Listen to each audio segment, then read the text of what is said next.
జై తెలంగాణ. ఈరోజు రైతులకు ఇబ్బంది పెడుతున్నటువంటి యూరియా యాప్ను రద్దు చేయాలని చెప్పేసి మండల పార్టీ ఆధ్వర్యంలో మన మండల పార్టీ అధ్యక్షుడు తుమ్మల వెంకటరెడ్డి గారి ఆధ్వర్యంలో ధర్నా కార్యక్రమం నిర్వహిస్తున్నాము.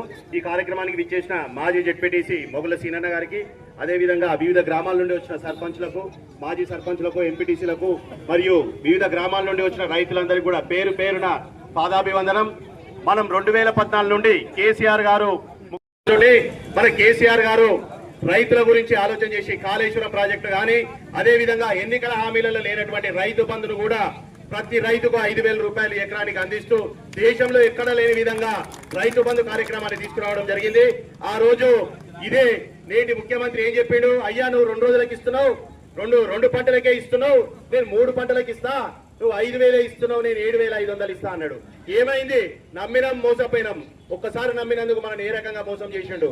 దేవుడు లాంటి కేసీఆర్ మనకు అడగకుండా 5,000 రూపాయలు ఇచ్చిండు. దొంగ లాంటి రేవంత్ రెడ్డి దొంగ మాటలు చెప్పి 7,500 రూపాయలు ఇస్తా అని చెప్పిండు.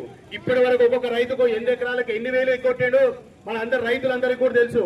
అదే విధంగా కేసీఆర్ గారు ముఖ్యమంత్రిగా ఉన్నప్పుడు రైతులకు ఎక్కడ కూడా చిన్న ఇబ్బంది కలగద్దనే ఉద్దేశంతో యూరియా ఎక్కడ కూడా స్టాకులు ఎక్కడికక్కడ పెట్టి ఎక్కడ కూడా రైతులకు ఇబ్బంది లేకుండా, ఎక్కడ కూడా రైతులను ఇబ్బంది పెట్టకుండా యూరియా అందించడం జరిగింది. కానీ నేటి ముఖ్యమంత్రి ఏం చేస్తుండు, రైతులకు ఏమైతే నాదేంది సోయి లేకుండా, అయ్యా ఈడ రైతులకు రైతు బంద్ వేయలే, నువ్వు యూరియా లేక రైతులు ఈడ అలమటిస్తుంటే 5,000 కోట్లతోటి గాంధీ బొమ్మ పెడతావు.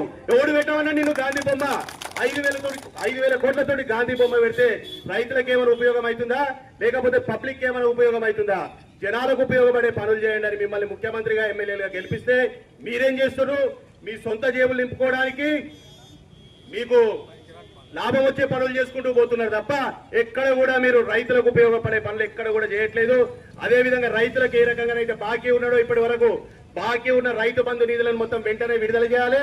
అదేవిధంగా రైతులకు యూరియా కొరత లేకుండా రైతులకు యూరియా అందియాలి. ఇదే కార్యక్రమం మీ చేస్తున్న కార్యక్రమానికి విచ్చేసిన అందరికీ కూడా పేరు పేరున ధన్యవాదాలు తెలియజేస్తూ జై తెలంగాణ.